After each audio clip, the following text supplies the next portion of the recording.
मुअज़्ज़ज़ वज़ीर आला पंजाब मरियम नवाज शरीफ साहिबा, मुअज़्ज़ज़ वज़राए कराम, मुअज़्ज़ज़ सामीन, अस्सलाम वालेकुम। बेहद खुशी हो रही है मुझे इस प्रोग्राम के इजरा पर। ये बहुत ही उम्दा प्रोग्राम शुरू किया है मरियम नवाज शरीफ साहबा की सरपरस्ती में पंजाब गवर्नमेंट ने, और मैं इस पर जितनी भी दिल की गहराइयों से मुबारकबाद पेश कर सकूं मैं समझता हूं उतना कम है। उनको भी मुबारकबाद पेश करता हूं और उनके उन तमाम अरकान को भी मुबारकबाद पेश करता हूं, अहलकारों को भी मुबारकबाद पेश करता हूं जिन्होंने इस कार्य खैर में हिस्सा डाला। और अभी जो तफसील बताई है हमें सेक्रेटरी हाउसिंग ने, वो बहुत उम्दा गुफ्तगू की उन्होंने, और जो इसकी डिटेल्स बताई हैं मैं बहुत इम्प्रेस हुआ हूँ। मरियम नवाज शरीफ ने मुझसे भी इस स्कीम का जिक्र किया था जब ये स्कीम अभी बनने जा रही थी, तो मुझे उस वक्त भी बहुत खुशी हो रही थी। और मैं समझता हूँ कि ये जो आवाम का पैसा है, ये हम कहते हैं ना कि आवाम का पैसा आवाम ही पर खर्च होना चाहिए, ये उसकी बेहतरीन मिसाल है। ये आवाम के खून पसीने की कमाई है जो कि आवाम पर खर्च की जा रही है। और कितनी अच्छी बात है, कितनी उम्दा बात है कि कर्ज भी दिया जा रहा है और कोई सूद उस पे वसूल नहीं किया जा रहा है, एक पैसे का भी नहीं।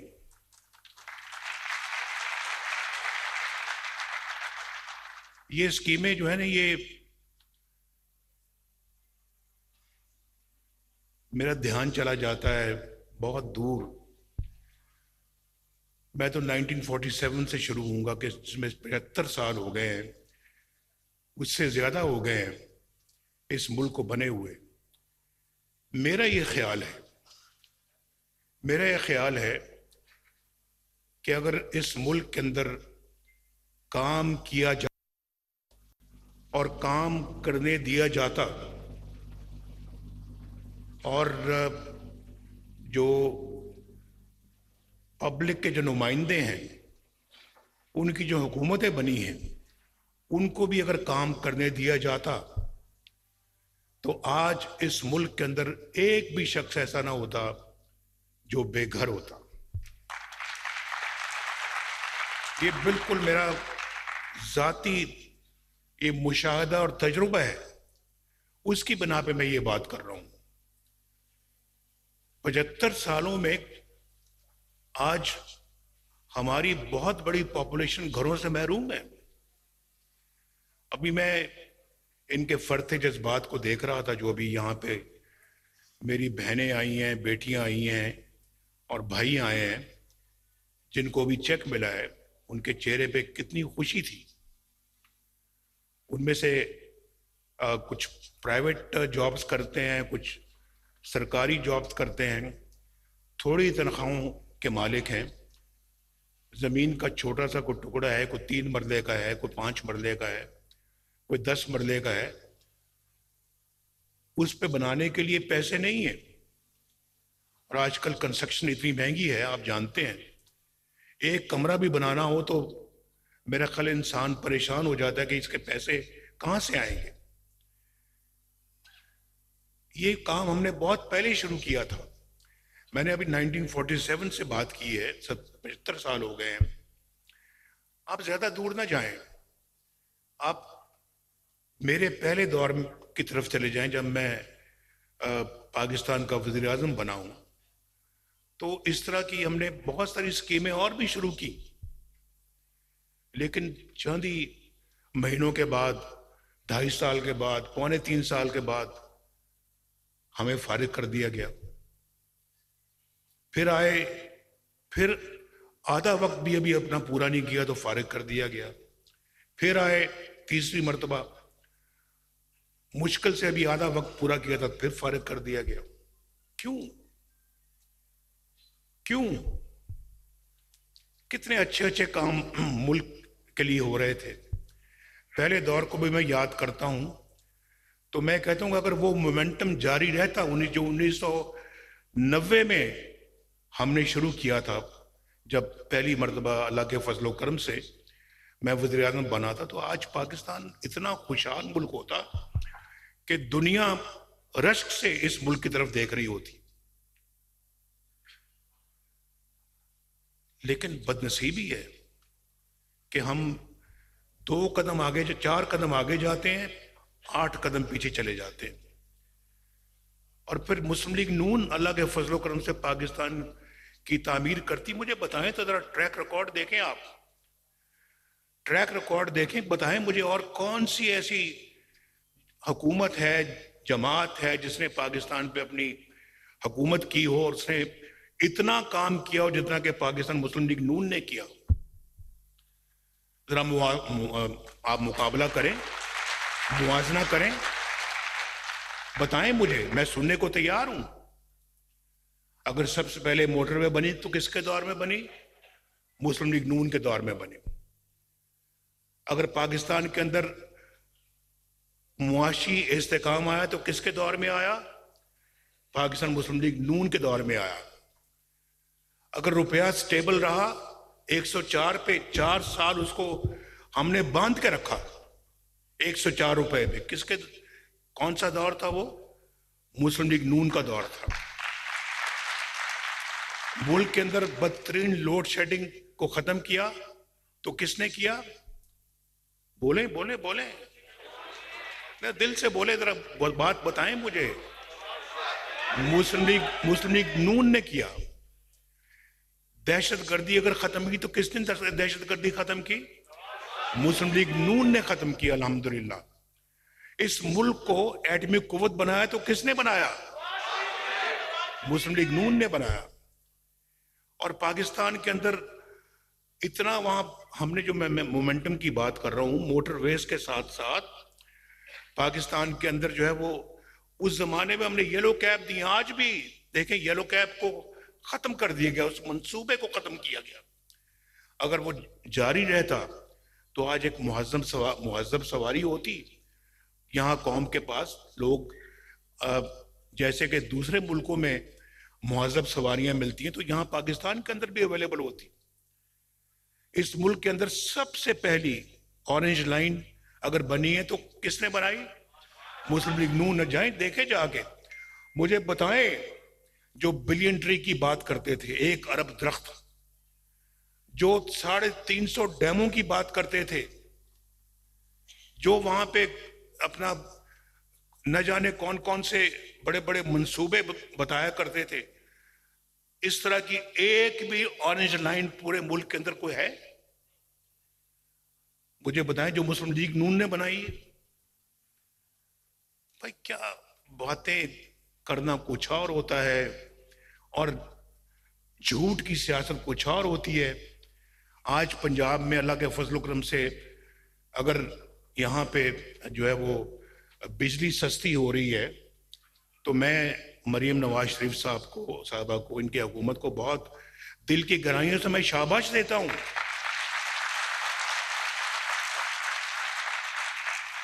शहबाज शरीफ साहब को भी मैं बहुत शाबाश देता हूँ, वो बहुत कोशिश कर रहे हैं कि वो बिजली को सस्ता करें और पाकिस्तान को इस गिरदाव से बाहर निकालें। हम IMF को खुदा हाफिज कहते हैं और दूसरे हमारे मुखालिफिन IMF को फिर दोबारा पाकिस्तान ले आते हैं।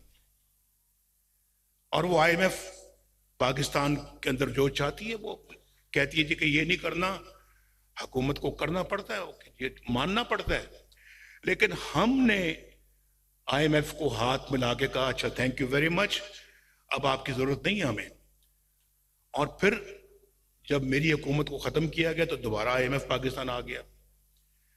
कभी सोचा है, कभी देखा है, कभी आपने इस बातों पे कभी गौर किया? आपने नहीं किया, नहीं किया। वरना वरना इनकी मजाल ना होती, ये कहते कि जी हम पंजाब पे ये अलगार करने आ रहे हैं, हम पंजाब पे हमलावर होने आ रहे हैं। ये भाई पंजाब केपीके और पंजाब का तुम आपस में लड़ाई करना चाहते हो और यहां पे कोई खून खराबा करना चाहते हो? क्या क्या अजाइम क्या है आपके? मरियम ने बहुत अच्छी तरह से ये सारी बात की है जी कि क्या कभी वहां से ये आपको कोई हदायत मिली है कि जी आप मेरा घर स्कीम, अपनी छत अपना घर स्कीम आप शुरू करें केपीके में? आप वहां पर भी अपना जो है वो यहाँ पे किसान कार्ड शुरू करें, हेल्थ कार्ड शुरू करें। आप ये सारी वेलफेयर स्कीम्स वहां पे भी, आप वहां कुछ भी नहीं है। इलाज मुआवजे के लिए वहां के केपीके के लोग पंजाब में आते हैं, हम उन्हें अपने सीने के साथ लगाते हैं जो इलाज के लिए आते हैं। आए, आपका मुल्क है, आपका सूबा है, लेकिन आप अपने सूबे के हुकूमत वालों से पूछें, आप उन लोगों से भी पूछें जो जेल में बैठे हुए हैं कि आपने हमारे सूबे के लिए, केपीके के लिए क्या किया है, क्या किया है? आज कौन सा वो तीर चला के, तो तीर मार के आज पंजाब के अंदर दाखिल होने की कोशिश करते हैं? क्या क्या उन्होंने किया वहां पर? आज उनकी हुकूमत से पूछें, वहां तो अस्पतालों में इलाज के लिए फैसिलिटीज नहीं है, बेसिक फैसिलिटीज नहीं है। वरना यहां लोग आके यहां क्यों इलाज करवाते हैं? कोई उसकी तरफ कोई दिलचस्पी नहीं है उधर। वो बिलियन ट्री कहां है? 1 अरब दरख्त जो लगाना था, किधर है वो? हमें बताया जाए कहां है। और इतनी बड़ी बड़ी जो स्कीमें उन्होंने कहा था कि हम ये शुरू करेंगे, किधर है वो सारे? और फिर आते हैं यहाँ पे आंसू गैस के शेल लेकर आते हैं ताकि पुलिस के ऊपर बरसाए जाए और इनको जख्मी किया जाए, इनको अब जो है वो डराया धमकाया जाए। और फिर पंजाब के अंदर ऐसे जैसे कोई पता नहीं, खुदा न खास्ता पुराने जमाने में सेंट्रल एशिया से पंजाब के अंदर जो आते थे हमलावर लोग आते थे और यहाँ आके तो कब्जा करते थे आके। तो ये क्या ये को तुम ये काम करना चाहते हो? ये काम ना तुम कभी भी नहीं कर सकोगे, कभी नहीं कर सकोगे। लिहाजा इस तरह के ख्वाब देखना छोड़ दो।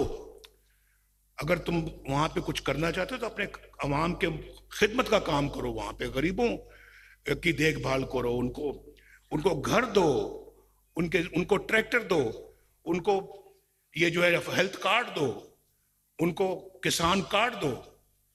आज मरियम ने माशाल्लाह यहाँ पर ट्रैक्टरों के लिए, किसानों के लिए जो है वो एक स्कीम बनाई।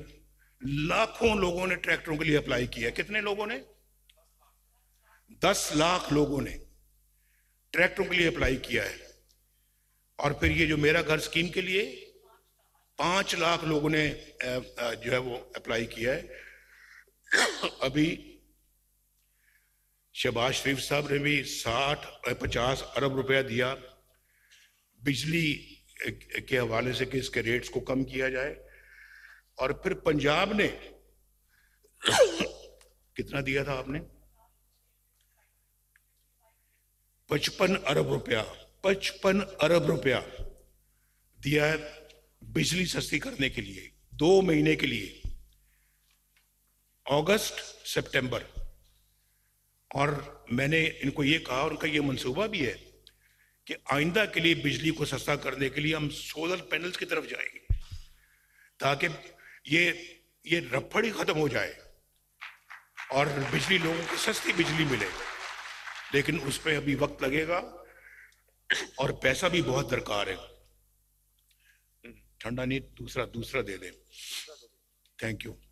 तो वो बहुत एक बड़ा मंसूबा है।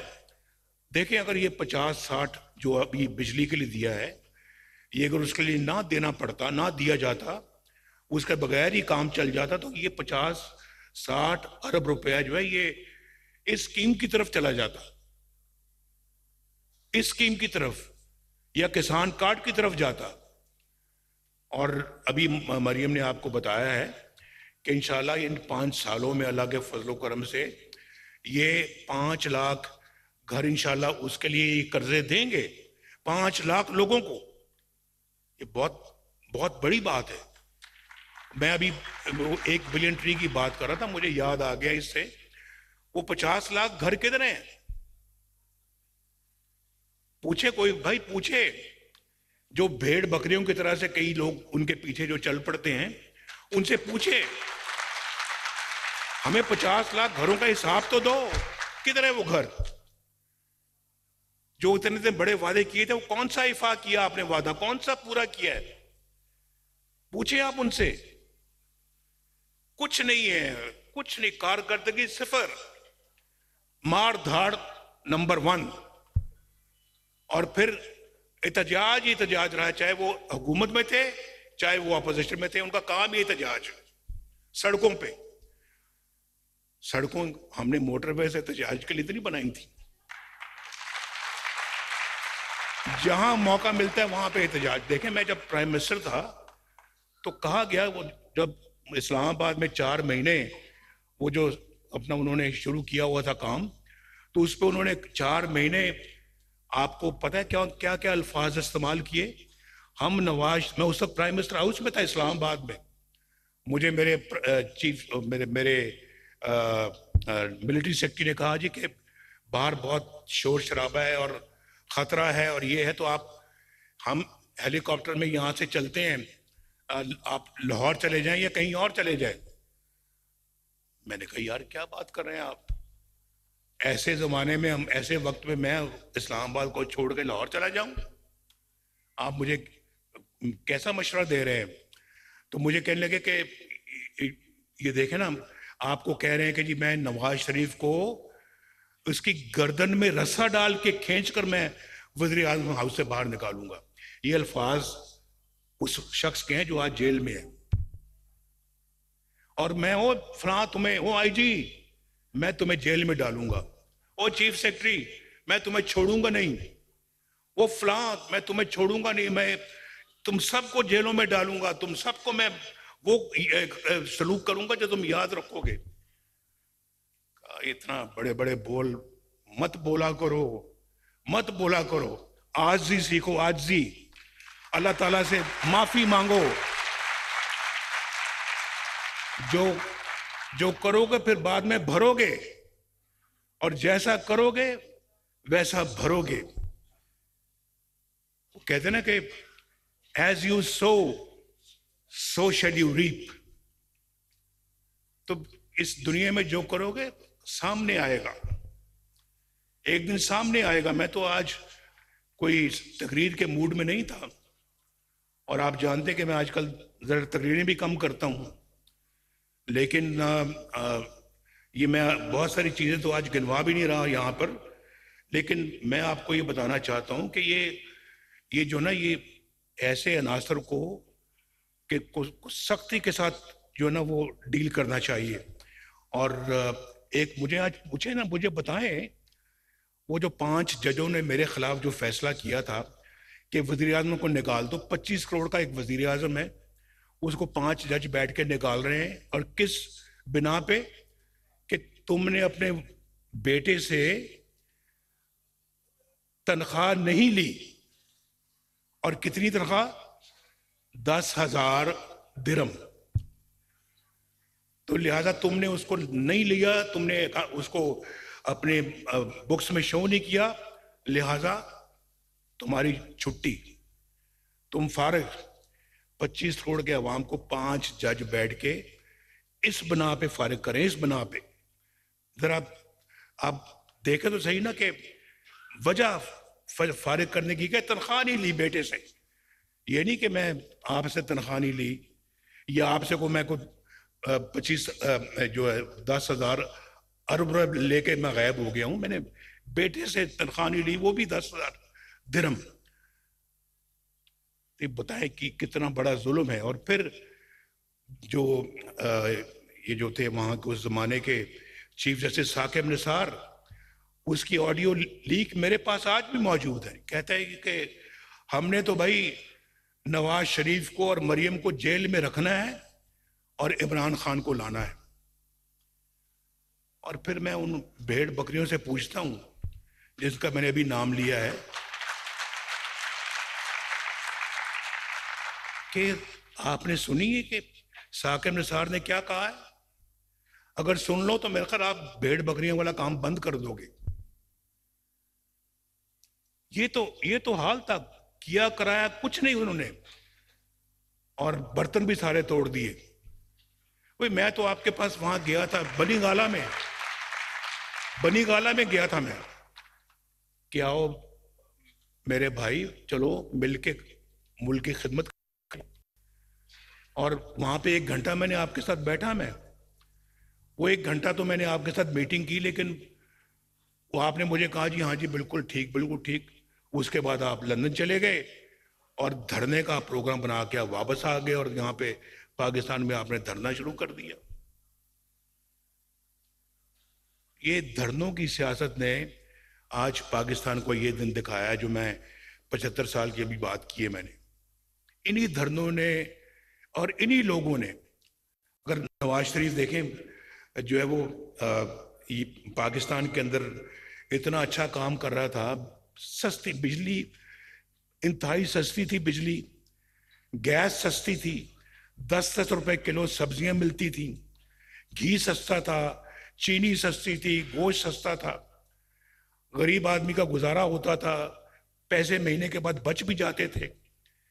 और मुल्क तरक्की कर रहा था। पाकिस्तान की मिसाल दुनिया भर के लोग देते थे कि इतनी तरक्की कर रहा है। तो फिर मुझे निकालने की क्या जरूरत थी भाई, बताओ? ये पाकिस्तानी अवाम साहब, ये आपका भी इसमें कसूर है। आप भी जिम्मेदार हैं। मैं आप ये ना समझे कि आप जिम्मेदार नहीं हैं। आप भी बराबर के जिम्मेदार हैं। आपने कभी पूछा कि इतने अच्छा काम हो रहे थे? बताओ मुझे, बताओ कि उस वक्त महंगाई का कोई नामो निशान था जब नवाज शरीफ वज़ीर आज़म था? तो फिर क्यों निकाला उसको? उसके बाद फिर आप आज ये दिन आया कि आज वो 1500 रुपए के जो माहाना बिजली के बिल होते थे आज 20 हजार रुपए के हो गए। कभी पूछा अपने आप से, पूछा कभी आपने? नहीं पूछा। बस इसी बात का अफसोस है कि अगर आप इन चीजों का नोटिस नहीं लेंगे तो फिर पाकिस्तान के हालात खुदा ना खास्ता इसी तरह के रहेंगे। वो जज फैसला दे के कहां चले गए हैं? पूछा कभी किसी ने उनको? क्या जरा आओ भी बैठो यहां पे, आप बताएं कि आपने एक मुंतखब वज़ीर आज़म को 25 करोड़ के अवाम के वज़ीर आज़म को आपने कैसे निकाल दिया? कैसे निकाल दिया? और इस प्रिटेक्स्ट पे निकाला कि उसने बेटे से तनख्वाह वसूल नहीं की। खुददार कौमें जो होती हैं, गैरतमंद कौमें जो होती हैं, वो ये सवालात पूछती भी हैं, उनके जवाबात हासिल करके रहती हैं। थोड़ा सा इस बात का मुझे अफसोस है और अफसोस रहेगा और रहना भी चाहिए कि एक शख्स जो अपना पाकिस्तान के लिए इतना दिन रात काम कर रहा था, तामीर कर रहा था इस मुल्क की, उस बंदे के साथ ऐसा सलूक किया तो क्यों किया? तो और वो शख्स जो जिसने एक भी अपना वादा पूरा नहीं किया बल्कि वादा खिलाफियां की हैं, उस शख्स की वजह से आज मुल्क का ये हाल है। और मैं तो समझता हूँ कि रियासत एक माँ होती है, माँ, और फिर माँ को अपने बच्चों की बड़ी फिक्र होती है। और बच्चे अगर उनकी सर पे छत ना हो, वो बेचारे इस तरह से बच्चे घूम फिर रहे हों और बगैर छत के घूम फिर रहे हों, कोई सहारा ना हो, कोई पूछने वाला ना हो, तो फिर क्या माँ को फिक्र नहीं होगी? क्या माँ चैन से जी सकेगी? उसको सुख का सांस आएगा? मैं तो इस तरह देखता हूं अपने मुल्क को, कौम को और अपनी रियासत को। लेकिन रियासत के सतूनों ने भी कोई और रियासत के साथ अच्छा सलूक नहीं किया। वो सतून भी जिम्मेदार हैं, मैं भी, मुझे से लोग भी जिम्मेदार हैं और आप भी जिम्मेदार हैं।